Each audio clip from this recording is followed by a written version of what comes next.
damage control.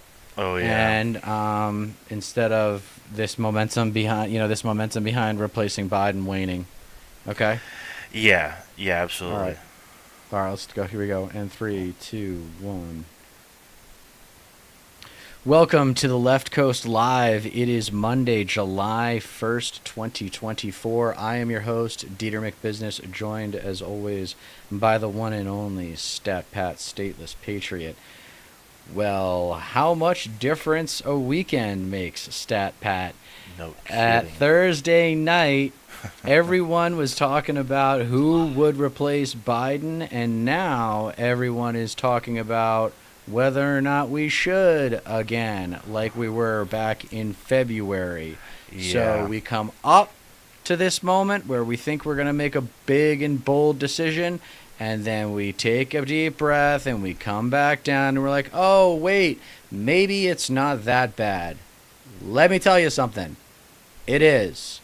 And we're going to watch some mainstream media coverage here in a few minutes that shows how ridiculous the reset button has been pressed by the mainstream media in their coverage of this issue. Oh yeah. So do you have any opening thoughts for our audience? Yeah. I mean, overall, like all the news the past week, this morning even, my anxiety has been through the roof, and I have never felt this terrified for the future of this country ever. And I've been following politics for 10 years. It's really just it's unspeakable. But we'll get more into it as the stream goes on. Okay, should we get into some mainstream media coverage? Why not, right? So Absolutely. this was Joe Scarborough's, this is President Biden's favorite morning show, Morning Joe. It might be his favorite new show entirely. Let's hear what Joe Scarborough has to say the day after the car accident that was the Thursday debate. The debate last night. Well, I think I should start by saying, without any apologies, that I love Joe Biden and Jill, and I will gladly debate anybody, anytime, any place, anywhere over the issue of whether Joe Biden has been the most effective president in passing bipartisan legislation, in expanding NATO, in responding to the rising threat coming from China by flexing America's strength around China, by having the strongest economy in the world, bar none, the strongest economy actually relative to the rest of the world in 50, 60, 70 years, the strongest dollar in half a century. Uber drivers out there, man. The strongest military relative to the rest of the world, I would argue, and many others would argue, since 1945, I think. Military, yeah. His presidency has been an unqualified success. If, however, you believe, as do I, and as do so many people who watch this program and who fear just how dark of a place a second Donald Trump term will take America, then I think it's critical that we ask the same questions about this man I love, respect, and whose public service in saving this country from Donald Trump over the last 3.5 years I honor and always will. I think we have to ask the same questions of him that we have asked of Donald Trump since 2016, and that is, if he were CEO and he turned in a performance like that, would any corporation in America, any Fortune 500 corporation in America, keep him on as CEO? No. If this were Donald Trump, time and time again, we talked about the Goldwater. Where's the Barry Goldwater? To walk over and tell Richard Nixon it was over, to tell Donald Trump it was over. And now the question is, Speaking of Nixon, do Democrats need to do the same thing of Joe Biden? I mean, these are hard questions, but the fact is, friends, failure is just not an option. In 2024, failure is not an option. So who I love, who I respect, who I revere for their work and their duty to service over their lifetime really is not relevant. It's not relevant for any of us. It's not relevant for Democratic leaders. It's not relevant for anyone. The question is, we know Joe Biden can govern. And again, I'll debate that issue with anyone and I will win. Man, I will destroy anybody that wants to debate all Joe right, Biden's Joe. record You're so over tough. the past 3.5 years. So tough, Joe. He can run the White House. He can run the country Not effectively. anymore. Despite the barrage of lies He that hasn't constantly been come at running him, the like country, Donald dude. Trump's lies Give me last a night. break. But can he run for president in 2024? Donald Trump lied over and over and over Doesn't and matter. over again. Doesn't matter. And Joe Biden Yeah, that's couldn't not respond the to any of story. those lies.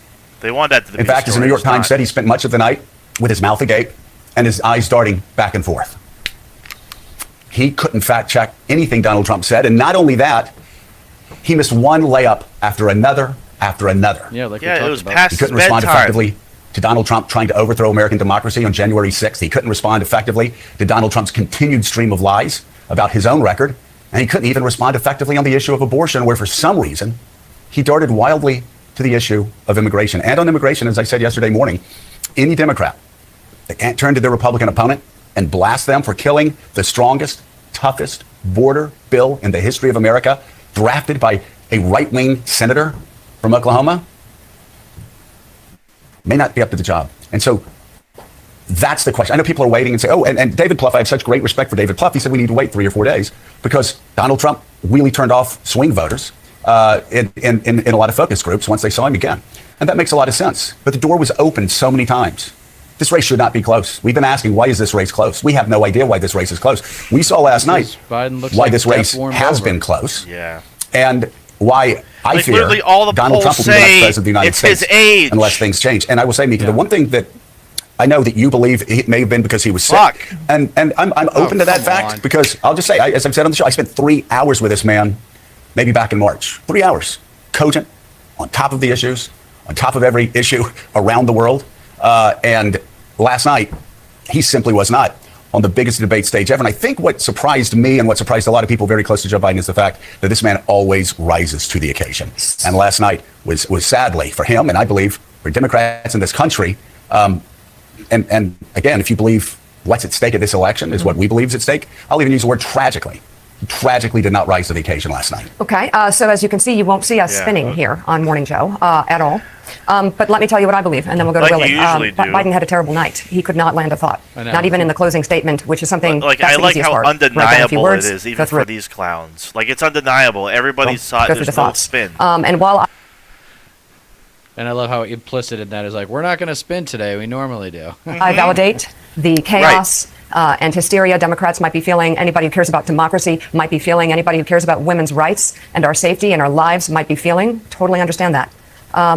And at the same time, as the night was over, and I was hearing you on the phone, and all our phones were exploding, I just had this gut feeling that I'm not ready to give up on Joe Biden, not even close. Joe Biden has lost more in his life than he has won in every way, especially All right. God, Let's do okay. this one instead. one he endured when he shuffled off the stage on Thursday night.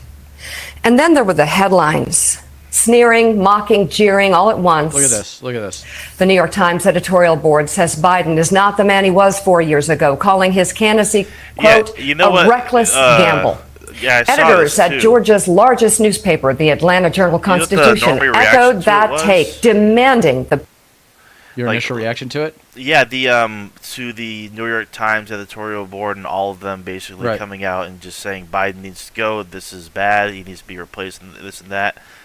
It was not like, oh yeah, something needs to be done. It was, oh, I'm canceling my New York Times subscription. Fuck off. Get real. Grow up. Grow some balls. You fucking cowards. Anyway, go ahead. Hold on 1 second. president passed the torch. Quote, Biden deserves a better exit from public life than the one he endured when he shuffled off the stage on Thursday night. Yeah. And then there were the headlines, sneering, mocking, jeering all at once. This was the performance that has gotten us to this point. We have 1,000 trillionaires in America, not even billionaires in America, 4%. So we continue eligible to do it. Not going to subject our audience to any more It was of that. bad. Yeah. He said, we quote, we beat Medicare. He couldn't seem to land a thought. It was an unmitigated disaster by any measure. All right. So, Morning Joe actually sticking up, apparently, you know, not without qualification, but definitely something that I was surprised to see. But then this morning they hedged it quite a bit. But this was the most interesting. This is one of the more interesting things that I thought from CNN, who now has apparently Chris Wallace as one of their personalities, which I didn't know, and so I am going to bring them in because That's the guy. That's the guy who was on Fox News, right? Right, he's George Wallace's kid. Oh yeah. Here with me today, podcaster and author Kara Swisher, Look at this. I'll put it on editor-in-chief of the 2x speed. Dispatch and columnist at the LA Times, Listen to Jonah this shit. Goldberg, New York Times journalist and podcast host Lulu Garcia Navarro, and executive director of the American conservative magazine, Kurt Mills. That Welcome, everyone, guy's the especially one Kurt, that's gonna be who was a really first-timer. interesting. Wait till you hear from so, him. Kara, every time over the last few months that I've raised the possibility that Biden somehow might exit this race, you've said it's not going to happen. After this debate, should he drop out? Will he drop out? Last night, I thought perhaps I was on a plane during the debate on purpose. I didn't want to see it because I felt someone. Remember, I said last week someone was going to fall and break a hip. Well, someone did.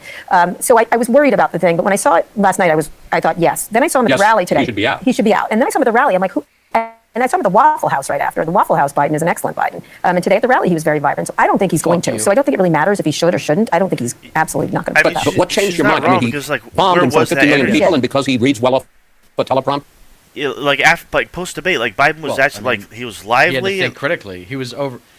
He I- was you- quote you- over prepared. He was trying Yeah. to squeeze in all that research.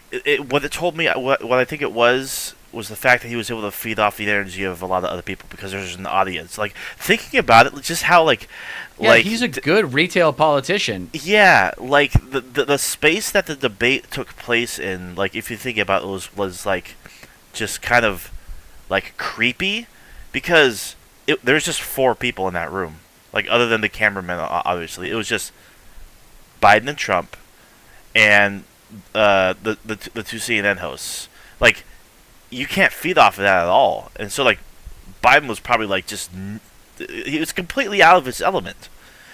And that contributed to his gaffes, especially early on in the debate. So it's like, and you saw him afterwards, like the energy was there.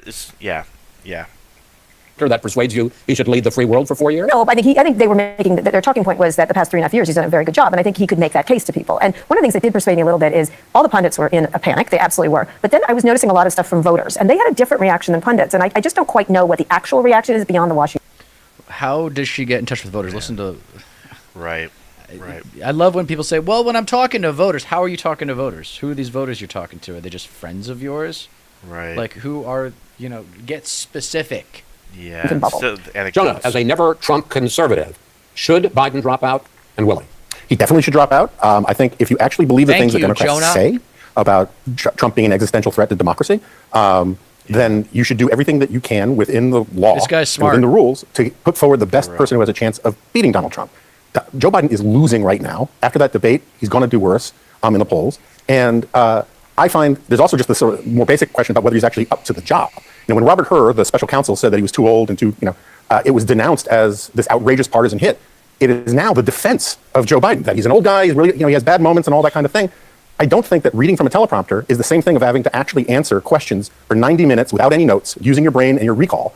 And I think he's not qualified for the job or to be the Yeah, candidate. it's just denial. It's just denial. Like for it and it's been denial for all these years. But all the polls say that, especially the ones that mostly show disapproval of Biden and the job he's doing, and why they don't support him, overwhelming majority of the time, overwhelming majority, like the option picked is his age. He is too old, and people see it.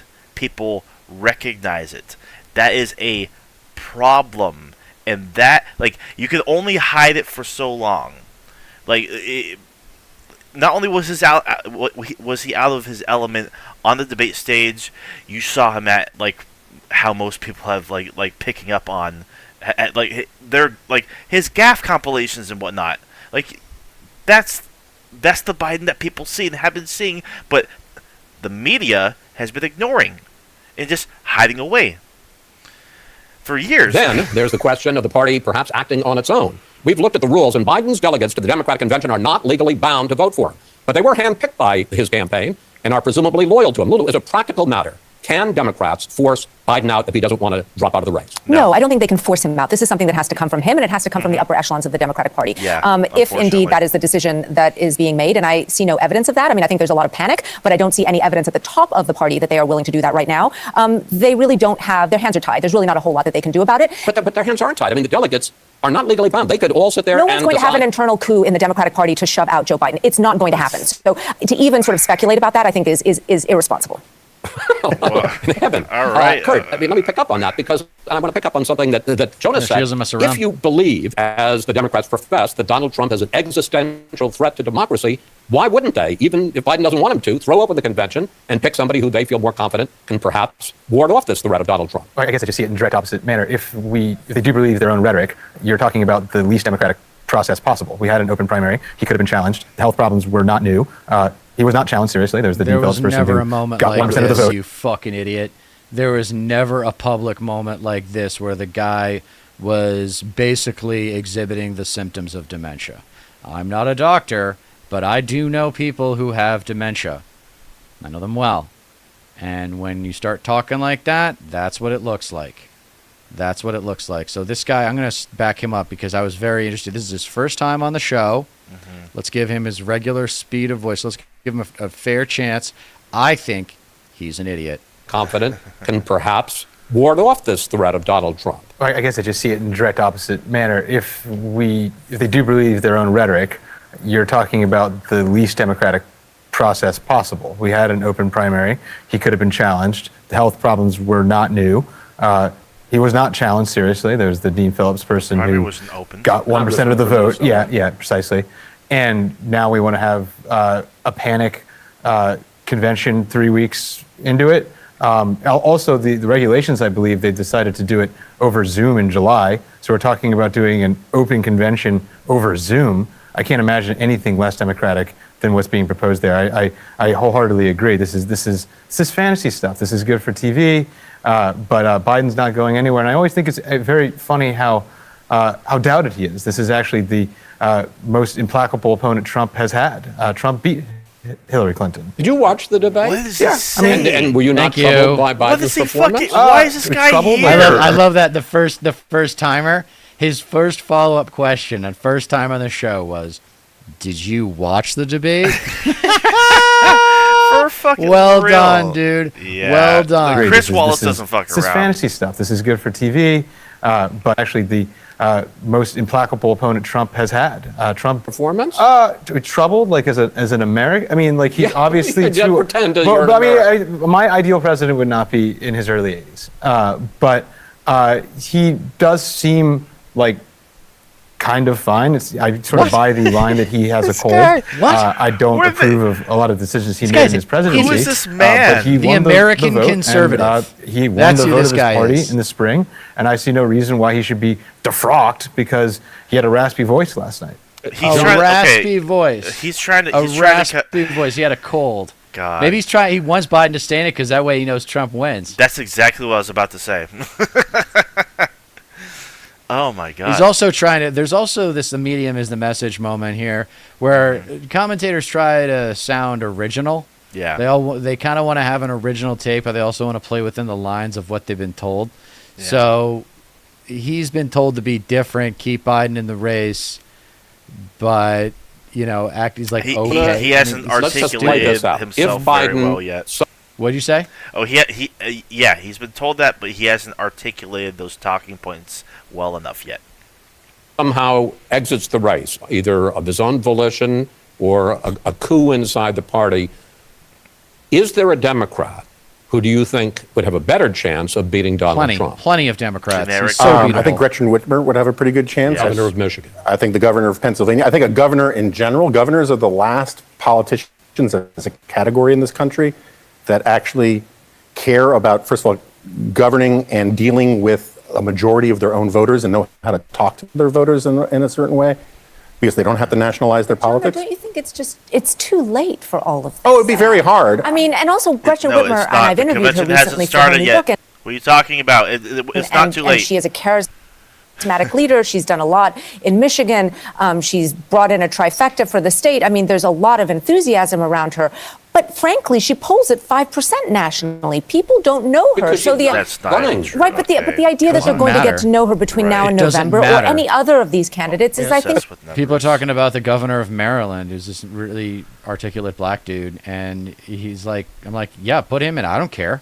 Anybody but Trump at this Literally. point. Yeah. Take my chances with anybody because Biden's going to lose. Right. Biden's going to lose. Yeah. Joe's not a winner anymore. He might have, maybe he used to be, but not But anymore. again, They know Joe fantasy. And let's be serious. The only reason he's president is because he was Obama's vice president. Give Literally, me yeah. a break. Biden and don't like him. That's the fundamental problem. And I personally, think I don't that he- care Wait, he about just- he Joe just dropped Biden and don't like him. on November, or any other This of is these important. candidates, is I think, But again, they know Joe fantasy. Biden and don't like him. That's That's right. the fundamental problem. And I personally, think I don't that he's care about old. this They idea think that that he's the old. Democratic They Party think- has to be think internally that? Democratic. Are you That is shitting an me, idea dude? that goes back to Yeah, 1972. yeah, 'cause 82 Parties years cannot old is norm- just we are a the only strapping advanced young industrialized fellow, democracy isn't he? Like, in the what the world whose fuck? parties have voluntarily given up the ability to pick their own It's candidates. just not going to happen. By the way, Democrats aren't very good at coups. That's sort of the GOP's speciality. right. But I it's mean, not yeah. going to happen. That's the I'm whole glad you thing. showed It me is a this. Washington fantasy. It's just not happening in real It's not time. as fantastic Well, as then, it was. Fuck you, Boomer. Fuck you. Because you don't have any guts if you don't Yeah. think this needs to happen. Right. You should be cheering from the rooftops for this to happen. This Right. not only can happen, should happen, it needs to happen. Mm-hmm. It's not maybe. This is what I'm talking about with the left not being into sports, like Yeah. having a winner's attitude. No kidding. A winner's attitude is this needs to happen. Not even the Democrats have that fucking attitude, dude. I mean, the left is bad enough as its own on its own when it comes to that, but like, I have no faith in the Democrats to curb any of what has happened the past No. 4 days. Right. A few days ago. Okay. And one thing I noticed, that the person not mentioned in this conversation is the current vice president, Right. Kamala Harris.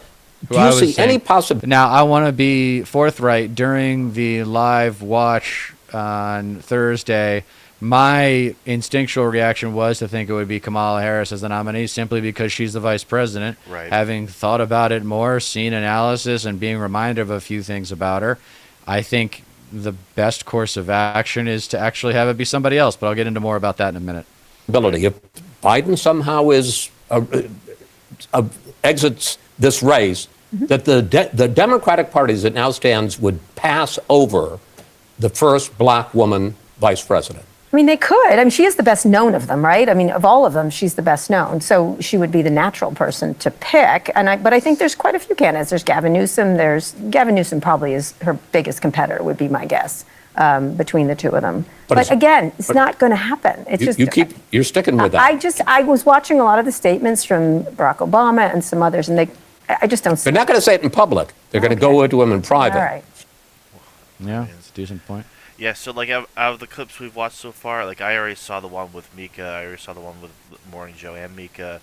That one I haven't, like, and I, it's nice to react to it like freshly. Like that was something for sure. Like how, like wow. All right, do you want to hear the super intellectual version?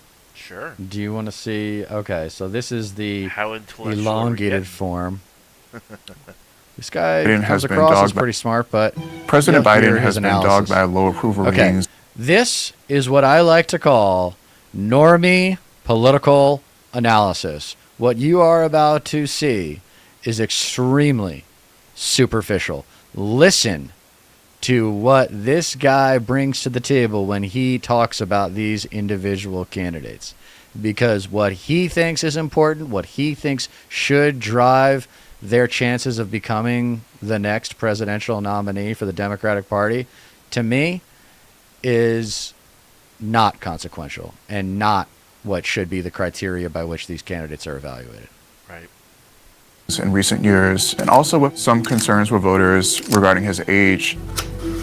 Some Democrats are saying, well, hey, could we possibly run someone else who may have a better shot at defeating former President Donald Trump? So who could potentially step up to be an alternative should Biden leave the race? Business Insider identified 7 potential alternatives. My name is John Dorman, and I'm a senior politics reporter at Business Insider. A potential alternative to Biden could be New Jersey Senator Cory Booker. Senator Cory Booker of New Jersey is really one of the more interesting figures in the Democratic Party. He really rose to fame when he ran for mayor of Newark. I was a young lawyer, but thinking I was going to, just continue to represent people who couldn't afford lawyers in a tough neighborhood in the inner city.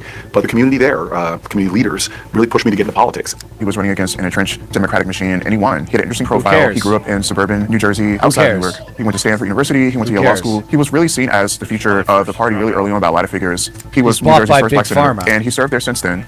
This guy is owned by Big Pharma. Owned by Big Pharma. Yeah.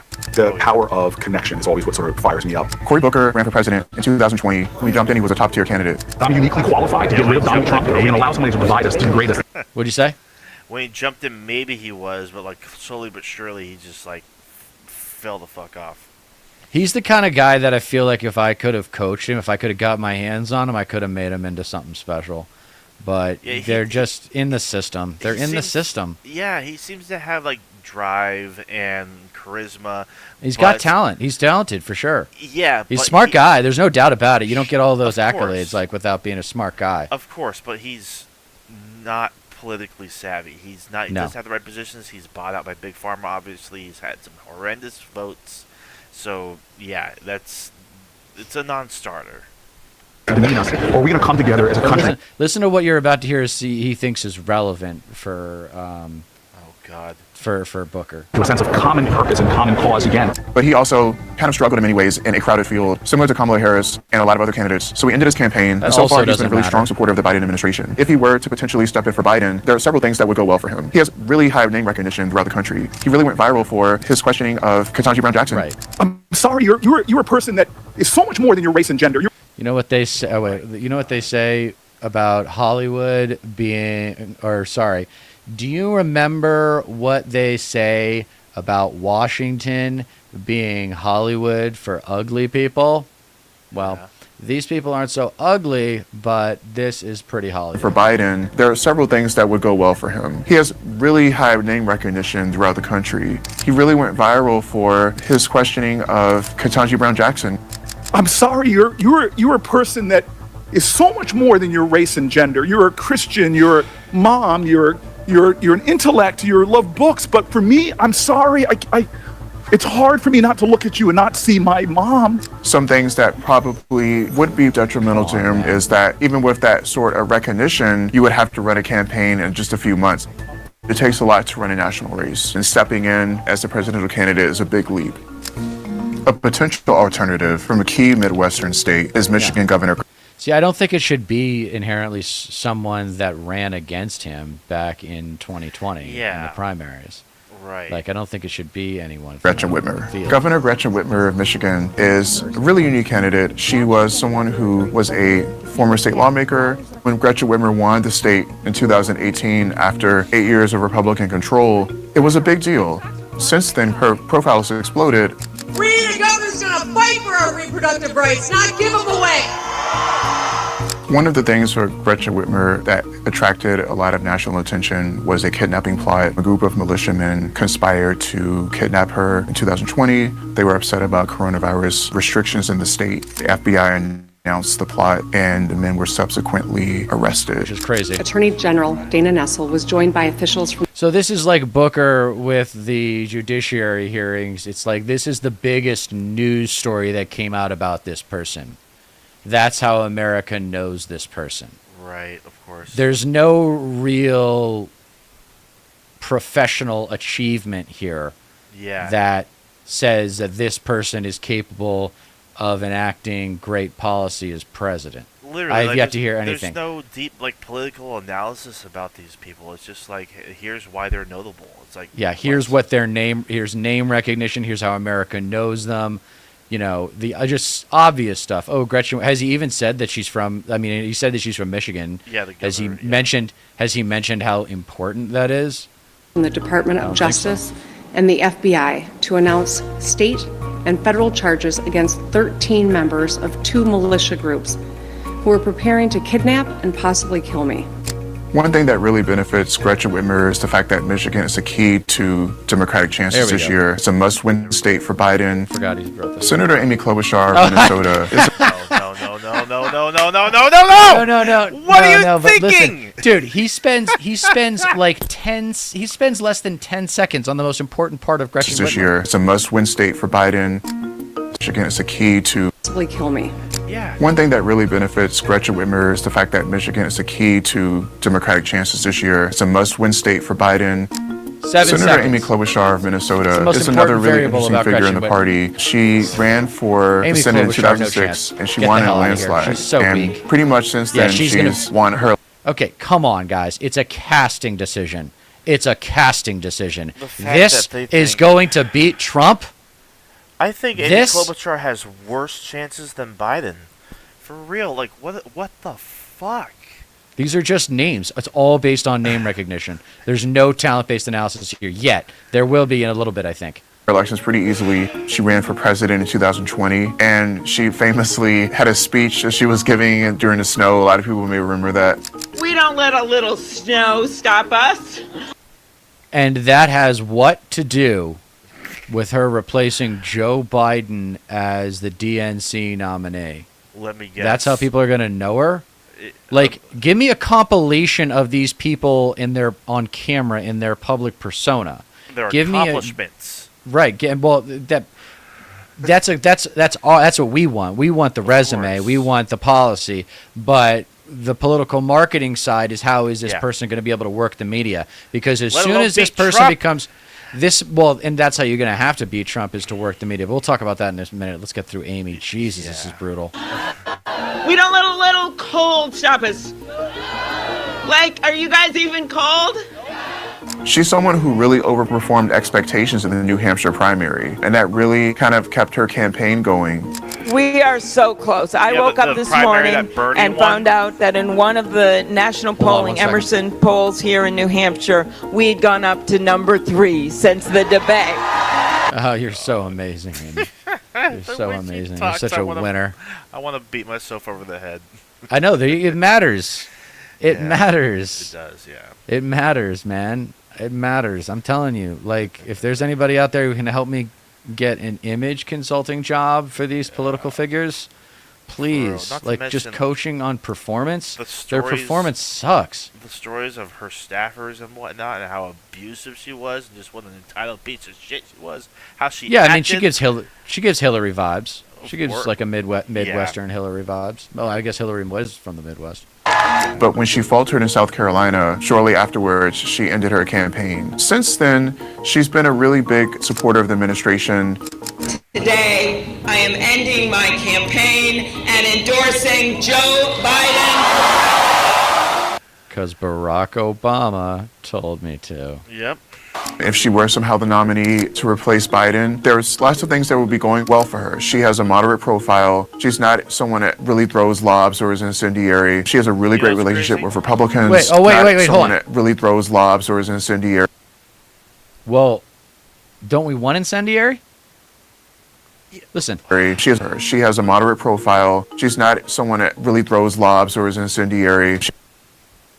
This is Then what I'm why talking the about. fuck would you pick her? This is what I'm talking about, man. This is the weakness of the left. We want moderates. We want Oh god. nice and Oh my relaxed God. They haven't learned a leaders goddamn who fucking thing since are 2020. so Like, okay, I'm busy gonna thinking they can't feel anything, so they're not relatable. That's what I hate about Cory Booker is that he actually is a really relatable guy. That's what I mean. Talented. By the way, of all the people so far, Booker and Whitmer have been the best possibilities of all the people they've talked about so Sure.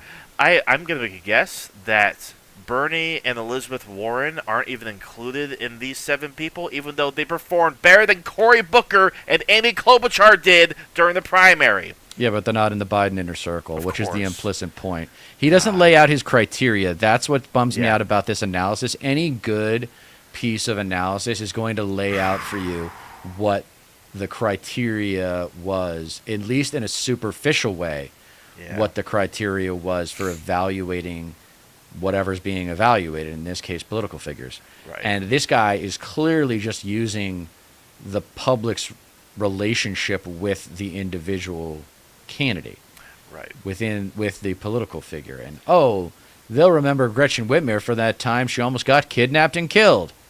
Yeah. Okay?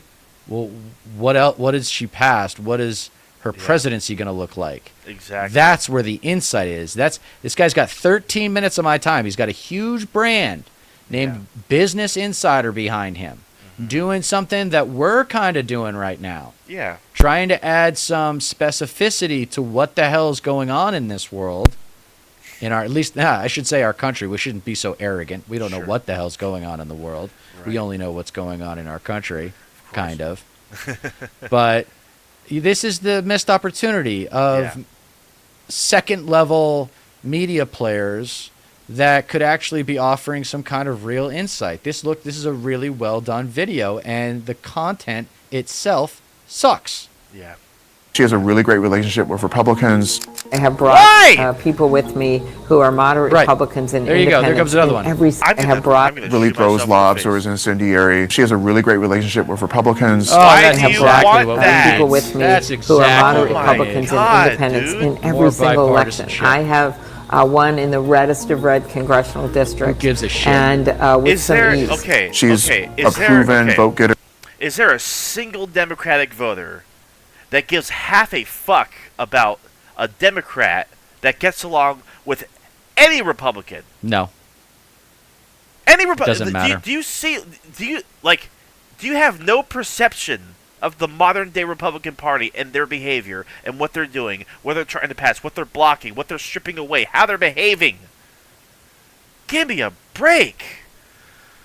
God. In her state, especially with independents. She's popular with Democrats there. She's a very broad-based appeal. Some things that would be going against her is mostly just recognition. She doesn't have the name ID as, a Kamala Harris. A high-profile Democratic figure who could be an option is California Governor Gavin Newsom. Gavin Newsom is one of the highest-profile Democrats. If he just had better hair, he'd have it all. I don't know. I think it kind of suits him in a weird way. I don't know. But. If I ever got an opportunity to take a cheap shot at him, I would be like, "Your hair sucks, and I know you didn't play baseball at Santa Clara." He'll probably laugh at you too, but Yeah. Well, I don't want to piss him off. He's Pelosi's cousin, so he's probably connected in California. In the country, he represents California, of course. In almost every single category of goal setting, California has exceeded the goals. A real modern politician lists some of those goals. It is so much more powerful of a rhetorical experience to have specificity. Remember that? Do you remember that show? Here, let me get this out of here for a second because I think I want to clip this. Do you remember that show Inside the Actors Studio, where they would have the celebrity, actor, actress come in like Pacino or De Niro, and they ask them all these questions? They had James Lipton from Pace University, and there were these series of questions. You'd ask them all the same questions, right? One of them was, what is your favorite word? And the answer to every storyteller to that question should be specificity. Because the more specific you get, the more meaningful the story is. Same applies to analytics and public communication. Yeah. Okay. Right here, you've got a guy in Gavin Newsom who has tremendous ethos. Ethos pays those logos. Yeah, of course. This is in almost every single category of goal setting. California has exceeded the goals. Oh, it's exceeded the goals. So that is general. Yeah. That could not be more general. What goals? Reducing poverty, reducing crime, jobs, immigration, employment. What are we looking at here? So specificity. If he's as smart, and this is my point though. If he's as smart as everyone seems to think he is, and this is my point about him, is that he looks and sounds smart enough, but he's not an elite intellect. Right. He's not an elite intellect. All you really have to do is look at his debate with DeSantis and kind of realize he didn't really do. He should have smoked. He should have smoked him. He did, and he should have, and he didn't, and that's the thing. As bad as it was, even Biden got into specifics in the debate against Trump last week. Like even he pointed at like specific accomplishments, Sure. specific goals that they achieved. Yeah, like it's crucial because like you're not only able to point to something, but your audience is going to hear that as well. But it's California, so you've got a million different things. Your examples you should be able to come up with 10 examples. How powerful would this be if he lists off 5 to 10 goals? Like, yep, said we'd do this, we did it. Said we'd do this, we did it. Said we'd do this, we did it. It's California, of course. In almost every single category of goal setting, California has exceeded the goals. In almost every single category of goal setting. He doesn't even give you a category. Right. Such as what? Yeah. Categories such as what? Like social welfare, economic opportunity? What are we doing here? Come on, man. Yeah. Lead. Gavin Newsom has been one of the biggest advocates of tackling climate change. I'm a little bit exhausted that we have to continue to bait this issue. This is a climate damn emergency. This is real. He's someone who has debated Ron DeSantis. Damn emergency. Okay, so this is, again, I'm putting on a little bit of my acting coach, public speaking coach hat here, but if you're going to swear, or if you're going to half swear, yeah, at least get the sentence structure right. Advocates of tackling climate change. I'm a little bit exhausted that we have to continue to bait this issue. This is a climate damn emergency.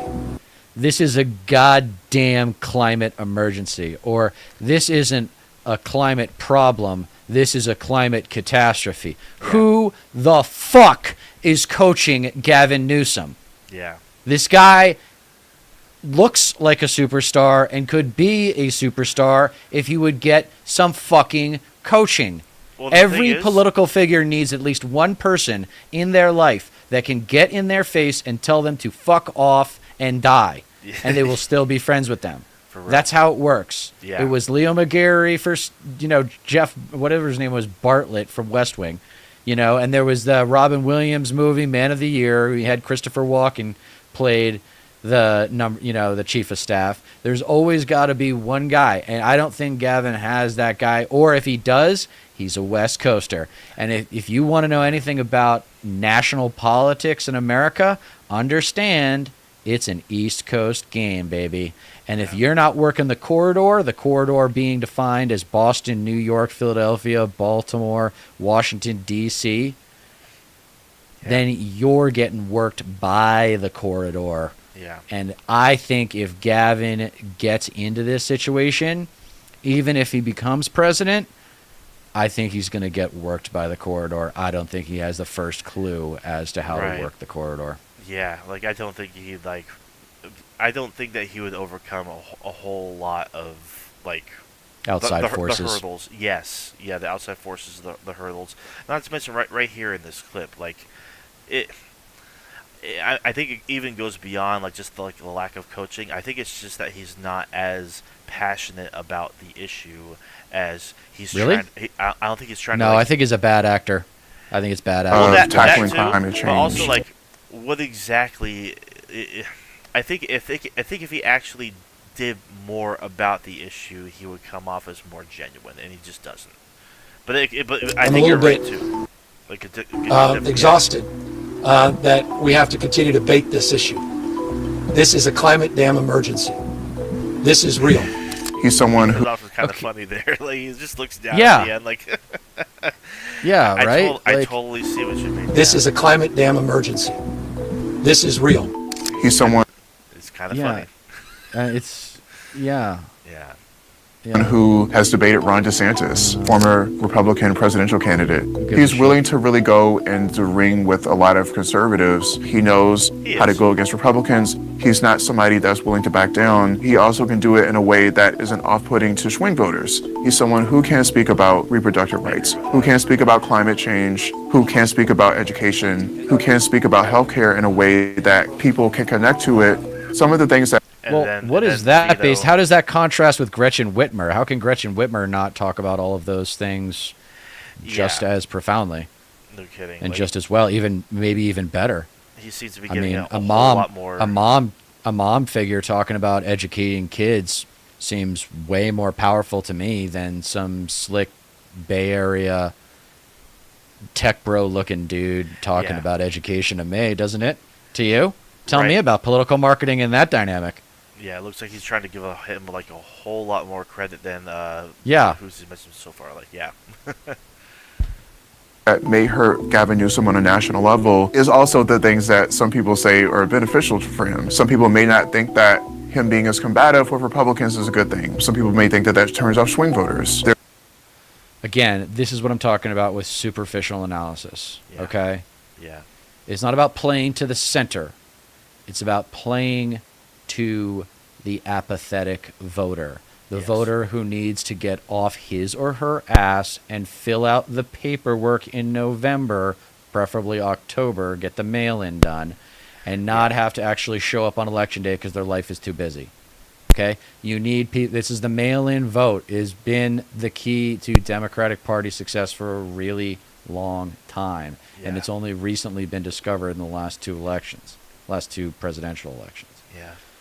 There's some voters who may not want to vote for a candidate from California. There were some Democrats who were pushing him saying, hey, you should run. He came out and refuted it and said, hey, I'm just here promoting democratic values. Joe Biden is very well suited and is a strong person who can do that. I know Joe Biden, I know what he's accomplished in the last 3.5 years. I know what he's capable of. One alternative could be Governor Roy Cooper of North Carolina. Governor Roy Cooper is one of the most successful Democrats probably in modern North Carolina history. He started as a state lawmaker. He became Attorney General, where he served for 16 years. And then he ran for governor and he won. Medicaid expansion in North Carolina has been a long and winding road, and it goes back to President Obama, who called to congratulate us, by the way. He's from that moderate cloth, the Democratic Party, but he's able to communicate very well with rural Democrats, with Democrats in suburban areas, independents, and Democrats in urban areas as well. I hear from people in our state who say, I'm tired of being on the late night comedy shows. I want our state to head in the right direction. I want my state back. Do you? I know you do. The pros of him potentially being a Democratic presidential candidate even in 2028 would be the fact that he's able to really win over a lot of the swing and independent voters that Democrats need to win in swing states. The last thing we need is a reckless president of the United States. If he were to somehow step in for Biden, something that would hurt him would just be the lack of name identification. Yeah. Governor Westmore of Maryland is another really compelling figure. He is an Army veteran. He was elected in 2022. Hey, okay, so this is the out-of-the-box bold choice here, and this is probably maybe I hate the term identity politics, but we have to acknowledge that if you're going to step over a black woman, right, yeah. It's best to do it with someone of color or another woman. Yeah. So I say either Gretchen as POTUS and either Gavin or this guy as VP, or my preference would be to have this guy as our next president, actually, in terms of viable options. He's someone who was a first-time candidate, and he ran for office basically running on a lot of really core Democratic issues. One of the things that he's really tried to instill with a lot of Democratic voters is that patriotism isn't just for one particular party, one particular group. It's something that's a shared value among Americans. We do not have to choose between being a safe state and a just one. Maryland can and we will be both. Since he took office in 2023, Governor Westmore has been really focused on housing affordability in Maryland. He's also been focused on eliminating the child poverty in the state. Governor Westmore's national profile really heightened during the tragic bridge collapse, the Francis Scott Key Bridge in Baltimore. He was on the news giving press conferences daily. He was a big deal before that. It's imperative that we get the Port of Baltimore back up and going. And it's not just about how are we supporting Maryland. This is about how we're supporting the American economy.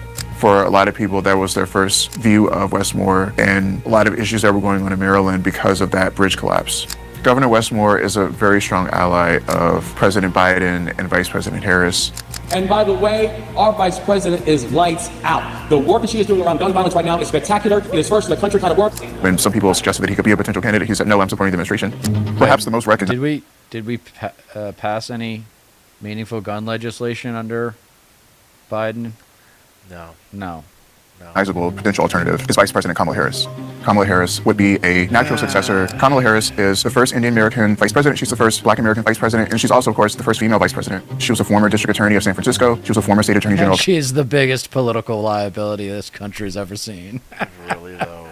Oh, my God. Because if she were somebody else, this whole Biden debacle wouldn't be nearly as complicated if we just had a good, strong vice president. Hey, maybe we should have made Gretchen Whitmer vice president instead of Kamala Harris. Yeah, now, that would have been a smart decision. Right, but because like the primaries were going on and she already had a lot of recognition at the time, because Gretchen Whitmer didn't really start getting into the spotlight until the pandemic hit, which was after the primaries.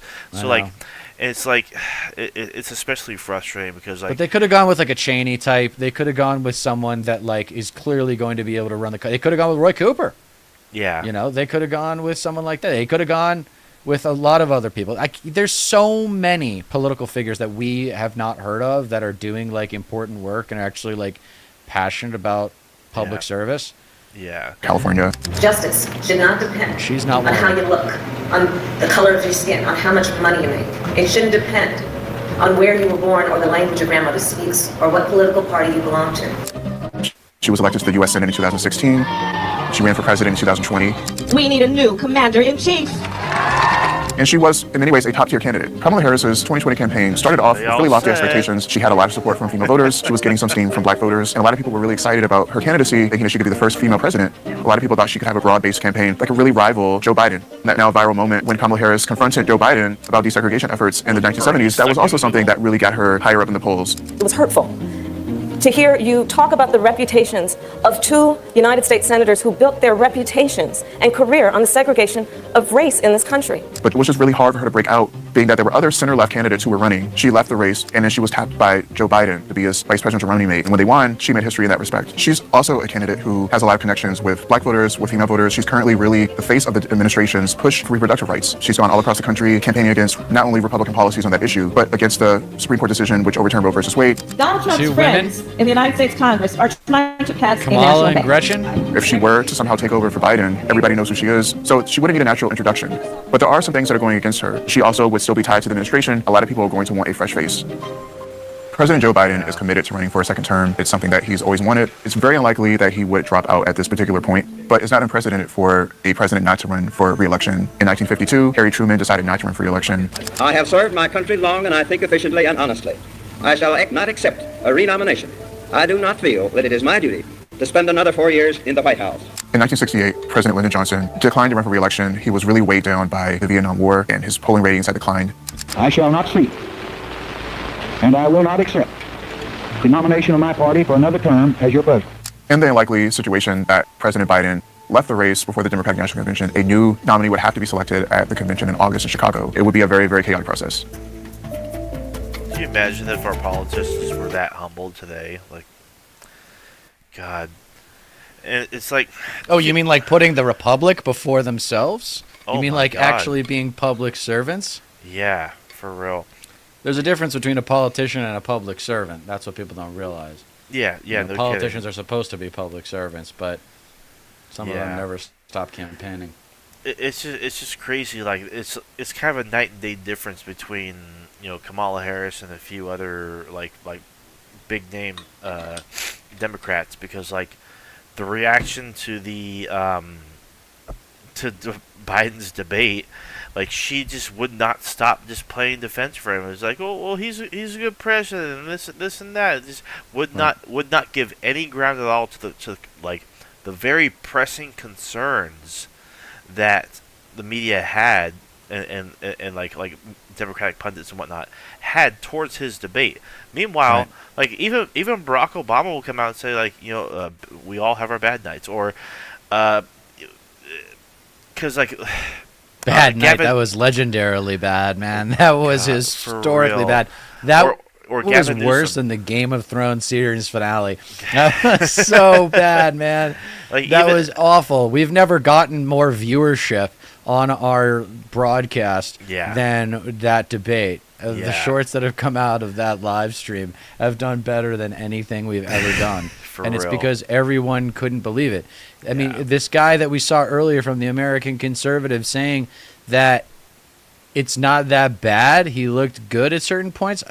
I'm sorry. What are you talking about? Even when Biden wasn't talking and he was just trying to listen to Trump, he had the look of death on his face. For real. I mean, it was absolutely horrible. even- I mean, we were watching it live. We were like, this feels like the end of America. This is irresponsible for this man to stay president. But here's the deal. The reason why they're not going to have him resign is because that would, I mean, maybe they do, but they probably won't remove him until they'll probably serve out the remainder of his term, because if he were to step down or otherwise leave office because of mental faculty issues, then other people could maybe be held liable for that. Yeah. Like, well, why did you keep him in office when you knew his mental faculties weren't good? Yeah, no kidding. Even Gavin Newsom came Weren't out and said that he didn't have the best night, but like he still was he still denied the question of like him potentially replacing Biden. Like he still stood behind him, but he admitted like that wasn't a good performance. It wasn't a good debate. I mean, Kamala Harris can't even do that. Like just be honest. Like you don't need to be up Joe Biden's ass. You can they're show just staying loyal. humility. They're doing damage control. Yeah. This is what PR people say: damage control, damage control, damage control. And then a couple of days go by, and people they think move on, and they're not necessarily wrong. A lot of people have already kind of been like, "Oh, well, it wasn't that bad." It was. No, it's that bad, people. It's that bad, and America. No matter what kind of American you are, pardon the sexist euphemism, but America likes balls. Or if you want to go the other gender, they like ovaries. They like guts. They like going for it. They like backbone. winners. Yes. They like taking risks. Yeah. They like taking risks. We're a nation of gamblers. We gamble with our emotions, with our professional sports loyalties, knowing that it's probably not going to work out because only one team gets to win the championship every year. But yet people still spend their money and spend their Sunday afternoons watching the NFL. Or if there's NBA, you know what I mean? Like they spend a lot of time. They dedicate a lot of their lives to being loyal to the cause of winning. Yeah. And right now we need to think about winning. Right. We being the left in general, because I am not a steadfast, loyal Democrat. I will work for the party here in California because it's the best we've got. But there are a lot of things that I do not like about this party, and I will have lifelong issues with the current leaders if they do not replace Biden. Right. If Biden doesn't get that's the message. That's the long-term message I think for progressives right now is if the DNC leadership does not replace Biden, we will never respect you. Anyone who has influence over this decision, if you do not get Biden out of the way for somebody else, anybody else, I don't care if it's Kamala, Gretchen, Gavin, Roy Moore, anybody. No, sorry, it was Wes Moore. Roy Moore is that creep from the Alabama. Yeah, yeah, that's right. That's right. Yeah. I was like, no, Roy Moore is not right. No, Wes Moore. Wes Moore, he's my favorite of all the ones that we looked at in that video. Yeah, I liked him. I liked him a lot. I think, I mean, especially if Biden loses, it's like. You were all warned. You were warned. You were warned. You were warned multiple times for many years, especially the months leading up to the election, and you didn't listen, and now we're facing the consequences. And honestly, if Biden loses, it's fucking over. America is done. I don't know how much you read about the Supreme Court decision, but I guess we can we can get into that, and then we'll finish up with a third. It will circle back to this for. We'll talk about the DNC convention in Chicago. Well, Go ahead. Yeah, that seems like a good thing to end up on, but this, the Supreme Court basically ruled that the president's immune from anything as long as it's an official act, would not specify what is or isn't an official act, and so it got knocked back down to a lower court. But because they did this, any president has free reign to do whatever the fuck they want. Yeah. And it's not even the fact that, like, as long as there are official actions as opposed to unofficial actions in the language, right? Yes, correct. And they made it so that it could just be tied up in courts forever. Like, say if you did something as president that could be considered like illegal, like definitely beyond the bounds of what any normal like actual civilian would do, that would then get taken to the courts. But you'd be able to make the argument like, oh, I was just acting within my official duties as president, and then it just get locked up in the courts forever.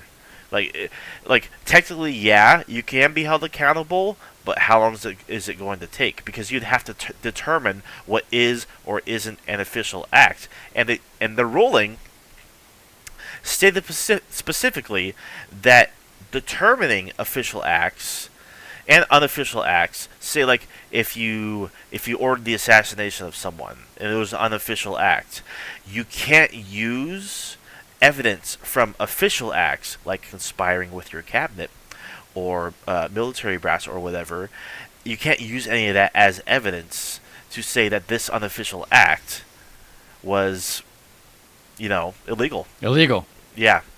So it's literally full blown fucking. So basically, immunity. Nixon would have been able to get away with Watergate. I've already seen multiple memes about that. Like, oh, Nixon in hell, like celebrating his. Oh like, my! What the fuck? Yeah, literally. So Nixon would have been. That's the way to explain that issue to people, is that Nixon would have been able to get away with what he did. Yes. Not only that, like, the presidency has just been given so much power, an insane amount of power. Yeah, the White House has become a lot more powerful since 9/11, thanks to W, and it got even more powerful under Trump. It is I think it might have even become more powerful under Obama. I'm not sure. There has never been. I mean, Obama's drone. I think Obama used Bush's laws to do the drone strikes. Right, more drone strikes than the other president, I believe. So basically, now the presidency is a monarch. Like, the president's a monarch. Right. You're effectively a king, and you can do whatever you want, as long as it's an official act as president. If the it's so frustrating because Biden actually came out in response to this this decision, and it was just toothless. It was nothing. It was like, we believe that, like, nobody's above the law and this and that, when it should have came out just like in a reign of fury. Yeah. Because of course this was like a 6-3 ruling, so that it was along ideological lines. It's literally a rogue court. If any president can be immune from prosecution for official acts that violate the law, they aren't a president. They're a fucking tyrant. And the future of America, for me, has just never been so bleak because of this. Like, in the last 10 days alone, the Supreme Court has ruled that a president can do any crime at once they want. Bribery is legal. Agencies that have no actual they took away jurisdiction of federal agencies. The Chevron doctrine That was taken away. That was abolished. That doesn't matter anymore. Meaning that federal agencies, the OSHA, if that's the agency, EPA, Department of Education, FBI, CIA, all of them, no longer have any power, basically, because all of their decisions have to be relegated to the court. Like, the court basically has the final say. If they pass regulations and someone comes along, like a corporation or whatever, says, "Oh, we don't agree with this. Let's take this to the courts." Then it's just a domino effect at that point, because the court has the final say. But what do the courts know? Neil Gorsuch, literally, in one of the cases, was arguing against something to do with the EPA, and continuously confused nitrous oxide with nitrogen oxide. He thought laughing gas was smog. He didn't know what they were fucking talking about. Like, and you want to relinquish the control? The shine of the robes of our judges in our society has been smeared. The robes don't mean shit anymore. There are human beings under those robes, very flawed human beings, very biased human beings, very politicized human beings, and they are not as intelligent as you might think they are. Literally. They are not as worldly as you might think they are, and they are definitely powerless against the effects of age, which pretty much always makes someone more conservative. That's why the premise of lifetime appointments in our court system makes absolutely no sense, especially at the Supreme Court level. Yeah. Give him 18 years, give him 16 years, I don't care. Yeah, like Ro Khanna introduced something like establish a code of ethics and give justices an 18-year term. That's something. Start somewhere. Before let them write a book once they get out so that they can retire off of the royalties. I mean, they can write a book, but they have to wait until they get out of the court. Trump's lawyers literally argued that, the president can order SEAL Team 6 to assassinate his political rivals, and he would have immunity. That'd be within his official duties, his official capacities as president. And the Supreme Court just ruled that he can do that. Like, he would be immune from a prosecution. Yeah, it's going to be scary. It's going to be Handmaid's Tale, man. It's terrifying, and so people were asking, like, oh, well, if they just ruled this, Biden has this power right now. What's stopping him from arresting Trump or abolishing the Supreme Court? And this is what's really scary. It doesn't matter. It actually does matter who's president, because if there's a president in office who's ideologically aligned with the Supreme Court, if there are cases against them that reach the Supreme Court, they will more than likely rule in their favor. But if it's someone who's more left-leaning, like Biden, I guess, chances are their extrajudicial official acts that they're, apparently immune from, prosecution from, according to the Supreme Court, the Supreme Court might just rule that they're not immune. Just because their ideologies differ. Right. It's political judges. Literally. It's political judges. Legislating it's not more bench, complicated than that. It's like everything goes back to them. Like 3 co-equal branches of the government that no longer fucking exists. Nope. Today changed everything. America is no longer the same place. And this cannot possibly be overstated. I have been in just, I wouldn't say hysterics, but just being able to focus on anything else other than what just happened. It is anxiety inducing to the fullest extent, because this shit means a lot to me. I follow politics. I'm already jaded enough as it is, but seeing this and knowing that it is my fucking future is horrifying in its reality. Like it's not a fucking dream. Violent authoritarianism is legally permitted 4 months before before the openly aspiring authoritarian is poised to go against a guy who isn't even all there, you know? Yeah. It's like the fact that our only hope rests with not only Biden winning, but Congress acting to curb the power of these rulings. Like, the future's bleak. Like, if that's where our hope lies, it's like I I might as well start looking at like other countries to flee to. Like, it's not a pretty picture right now. It's a destruction of the administrative state, and this is literally outlined. Well, in people Project talk. It's funny 2025. because normie neoliberals think that the Democratic Party kind of has our back with respect to maintaining the basic structure of things. So everything that you just said about how this changes the structural protections of the president basically being able to do whatever he wants, that limitation is now all but removed. I mean, he can order the assassination of foreign dictators if he wants. Yeah. And receive no consequences. Yeah, not to mention full control over federal agencies that he hasn't yet abolished, I guess you could say. It's literally the introduction of a new deep state.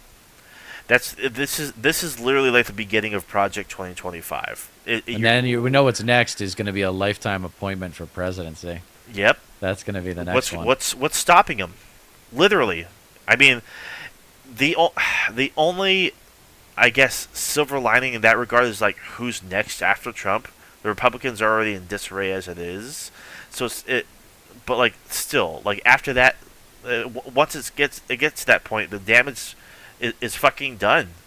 Like, what's the point of elections anymore? We'll just appoint people or like hold sham elections. Speaking of sham elections, let's segue into our final segment of the day. Yeah. How the DNC is going to not give a flying fuck about its constituents. The Democratic National Committee plans to nominate President Biden in a virtual roll call before its August convention in order to avoid any issues with ballot access. Ohio Secretary of State had warned Biden would not appear on the state's ballot in November if he is not nominated by August 7th, which is 2 weeks ahead of the Democratic convention. Ohio's governor convened a special session of the legislature Tuesday to fix the ballot issue. Senate Republicans passed a measure that allowed Biden to appear on the ballot, but the bill also banned foreign contributions to ballot issue campaigns, which state Democrats oppose. The bill passed the Senate without any Democratic support. The DNC virtual nomination will still ensure Biden is on the ballot in all 50 states. No specific date for the roll call has been announced just yet. Yeah, so they're freaking out, and instead of doing the responsible thing by... This is unbelievable. If they shove Biden down our throats the way they shoved Hillary Clinton down our throats, then this generation of DNC leadership is gone forever. You can kiss my ass if you worked for Obama or Biden or Hillary Clinton, Adam Schiff, Nancy Pelosi, Chuck Schumer, all of them. You guys retire. Retire. Get the hell out of the way, because you fucked everything up. They haven't learned a single thing. They really haven't. Like, how can we respect that? Like, if this is about saving democracy, if you are the party of upholding democratic values, why do this? Why not wait to the convention? Like, I think he should resign now. No. I think he should resign as president. Okay, so here's my pitch. Here's my pitch, DNC. Biden needs to resign now. Dementia moves fast. It's okay. People have dementia. Hold on a second. The dog's barking. Thanks for closing the door, babe. All right, so here's my pitch, DNC. Biden, resign, replace him with Kamala. Biden, resign, replace him with Kamala. Overstep Kamala at the convention. She's got to make up some excuse why she can't run. And then and then you got Gavin and Gretchen. I don't care who's president. I don't care who's vice president. But I think you got to have Gretchen Whitmer on the ticket. Why not? It's Michigan. You need Michigan. She's a woman. Oh, yeah. Why not? I think she'd be a great VP. The way that they promoted Gavin, I mean, Gavin looks and sounds like he's ready to be president. That's what's nice about Gavin. Yeah. Gretchen does not necessarily sound like she's ready to become president. I don't Right. know, but might be because I just haven't heard enough from her. Right. But my understanding is that she's really kind and nice. Like, Gavin's got a little grit to him, a little anger, which is what we need more of, not less of. Yeah. It's an absolute mess. I'd imagine also the fact that they're moving up like his nomination, I guess you could say, is also because they're expecting a widespread like big Gaza protests at the convention. Yes, So, that's what I was going to say. That was my next and final question. Do you think Chicago 2024 is going to look anything like, or maybe even a lot like, Chicago 1968? Right. I do. Yeah, big time. I sure do. I think it's going to be a lot like 1968. I think there's going to be Israel-Gaza protests. I think there's going to be anti-Biden protests. I think there's going to be, especially if they go through with this Zoom call where they get him nominated officially well in advance of the convention, that would be really upsetting to a lot of lefties.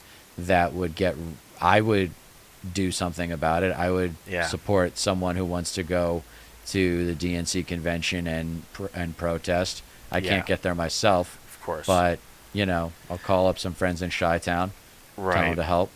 Yeah, no kidding.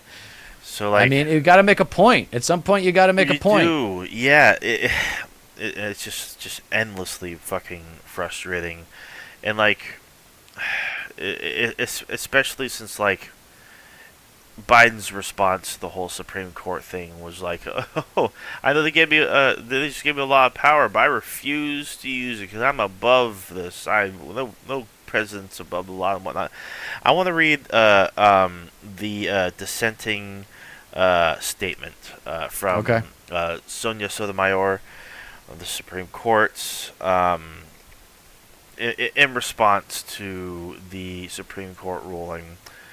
Looking beyond the fate of this particular prosecution, the long-term consequences of today's decision are stark. The court effectively creates a law-free zone around the president, upsetting the status quo that has existed since the founding. This new official act's immunity now, quote, lies about like a loaded weapon, unquote, for any president that wishes to place his own interests, his own political survival, or his own financial gains above the interests of the nation. Korematsu versus the United States is another a case that she's referencing there. The President of the United States is the most powerful person in the country, and possibly the world. When he uses his official powers in any way, under the majority's reasoning, he now will be insulated from criminal prosecution. When he uses his official powers in any way, this next part is what really got me. Orders the Navy's SEAL Team 6 to assassinate a political rival, immune. Organizes a military coup to hold on to power, immune.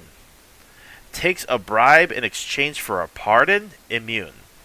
Immune, immune, immune. Let the president violate the law. Let him exploit the trappings of his office for political gain. Let him use his official power for evil ends. Because if he knew that he may one day face liability for breaking the law, he might not be as bold and fearless as we would like him to be. That is the majority's message today. Even if these nightmare scenarios never play out, and I pray they never do, the damage has been done. The relationship between the president and the people he serves has shifted irrevocably.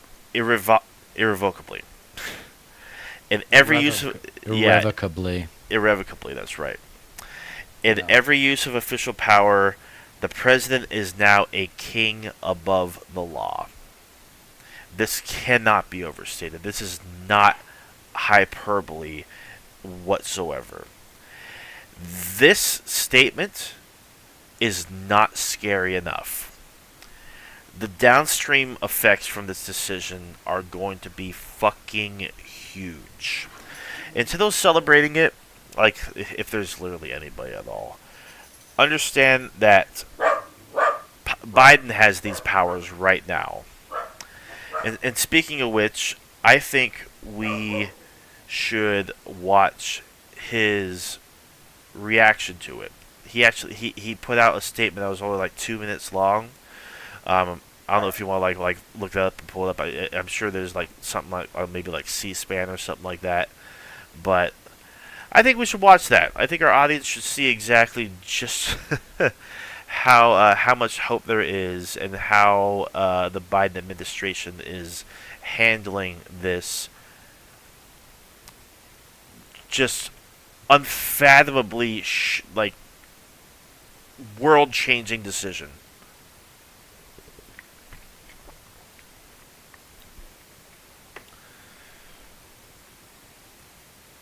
What that it's the death of America. We are getting our first reaction from the Biden campaign, Craig, and it gives you a sense of their thinking and their strategy moving forward. Let me read you a part of what they say. Quote, today's ruling doesn't change the facts, so let's be very clear about what happened on January 6th. The presidency is the most powerful office in the world. It's an office that not only tests your judgment, perhaps even more importantly, it's an office that can test your character. Because you not only face moments when you need the courage to exercise the full power of the presidency, you also face moments where you need the wisdom to respect the limits of the power of the office of the presidency. This nation was founded on the principle that there are no kings in America. Each of us is equal before the law.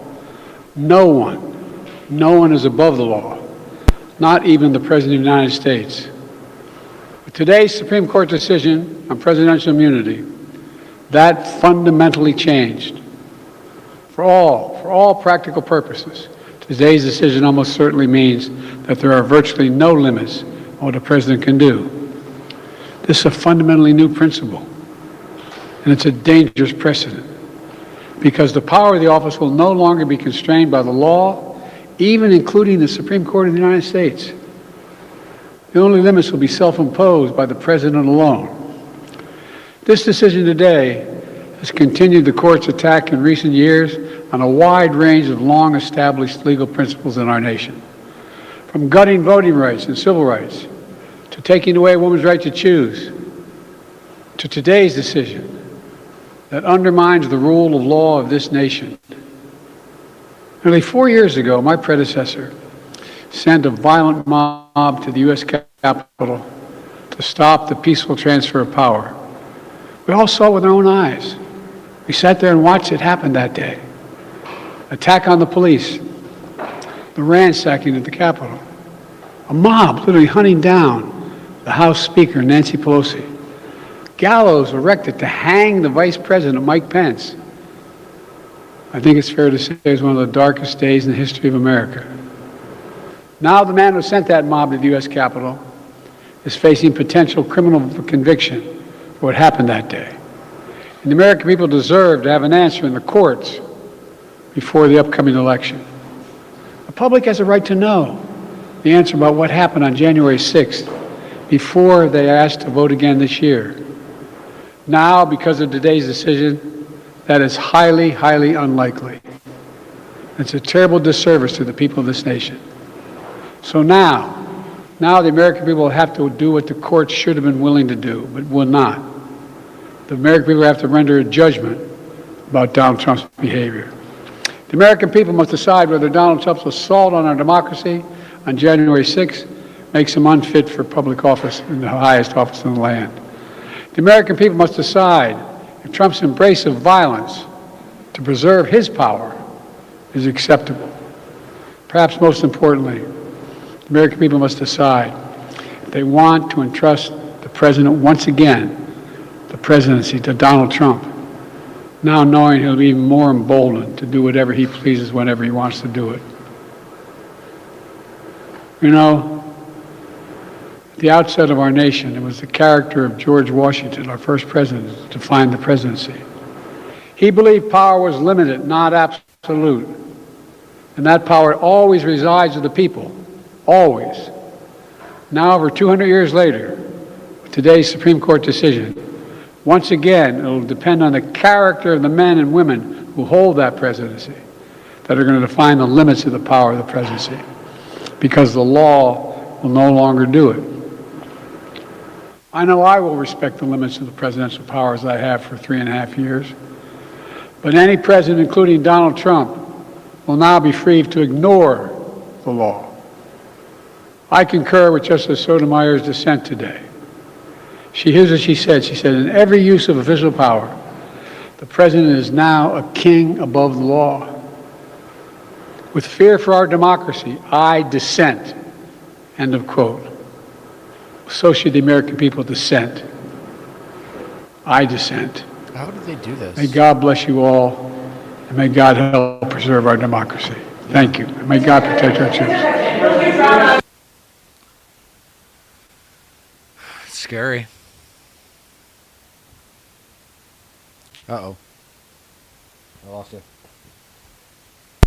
Oh, my bad. No, that's me. I'm sorry. Okay.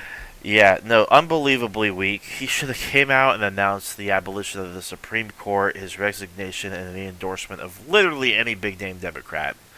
Like, how can he sit there and... Is there any way he can override the Supreme Court on this before the election? I mean, if... I don't know. Both houses of Congress. If you got both houses of Congress, you could do it. There's no way he's going to get both houses of Congress to do this. Right. No kidding.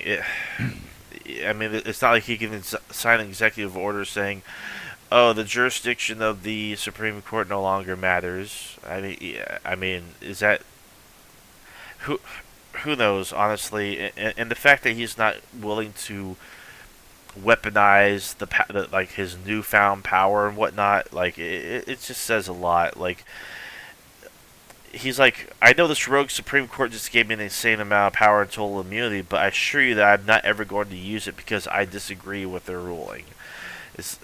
Like, yeah, that's so reassuring, because ultimately what it comes down to now is literally the American voter determining for every election now who is less likely to be a tyrant.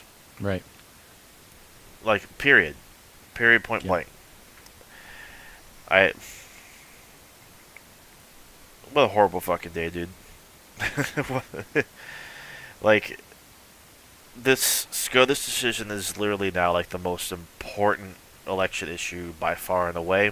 Like, nothing else really comes close. And yeah, never before in history has a president in America been handed this much power. Terrifying times. Well, we're at about an hour and a half. I've got nothing else from my end. I mean, hope everybody enjoys this 4th of July, because I don't know what next year's 4th of July is going to look like. No kidding. Yeah. I mean, my God, if we're still alive and have a show and are still allowed to express criticism of the United States federal government a year from now, I don't know if that'll be allowed. No kidding. We'll see. Yeah. I mean, we'll see, man. Hey, but... For real. This is what you get after a generation spends their time thinking of themselves and not thinking of America, not thinking of the country at large. Just 40 years, man. This is the culmination of 44 years of selfishness. That's what this is. Yeah. And short-term thinking, or ruling over long-term thinking. So that's it for the Left Coast Live on Monday, July 1st. We will be out for a week, so we will see you a week from today, Monday, July 8th, same time, 6:30, 7 p.m. start time Pacific, something like that. Yeah. Stat Pat, any parting words? Happy 4th of July to you. I don't know what you're up to. I've got some friends coming in, and just going to be chilling, not going anywhere. Traffic's going to be a nightmare in California on the 4th of July weekend, so I try to stay put. Fortunately, we'll be leaving early in the morning, me and my roommates, my brother and his partner. We're actually going to go up and see my dad, who lives about 3 hours north, and we're going to probably stay there like a couple nights or something like that. It should be nice, a good little getaway, distraction from work and whatnot, and, more like mourning the death of America, I suppose. My only other parting thoughts is everybody watch Bo of the Fifth Column. He's always on point. He makes good analysis and is very prophetic sometimes. And enjoy your weekend. Hopefully you have a 4-day weekend like I do. And start talking to your friends and family. Okay, ready, everybody? Yes. Start talking to your friends and family about calling your local Democratic office representative. I don't care who it is. Get the message out there to replace Biden. Yes. Trump cannot win this election. He cannot. Because of this Supreme Court ruling, the danger is more pronounced now than ever. So Trump becoming president really is not an option if you're interested in preserving American democracy. The threat is that big. And I've got issues with every single person we talked about, except maybe Wes Moore, because I don't know him as well. But I'm sure I could find something I don't like about him. I could find something I don't like about anybody. Sure, yeah. All right. It really is no exaggeration, no hyperbole. Like, the end of just the America that we know it as, like, as flawed as it may be, gets replaced with basically everything laid out in Project 2025. No administrative state, like, Supreme Court reigns over all. Go read it. I can't overstate the dangers, and we'll cover it more as time goes on up until the election. But everybody stay safe and have a good 4th of July weekend regardless. And remember, you don't get change in America by asking nicely, and if you don't vote this November, the kind of change you're going to get is borderline evil. Unimaginable. So take it seriously. Take your citizenship seriously, y'all. This is getting real. Bye-bye. Very real. Happy 4th.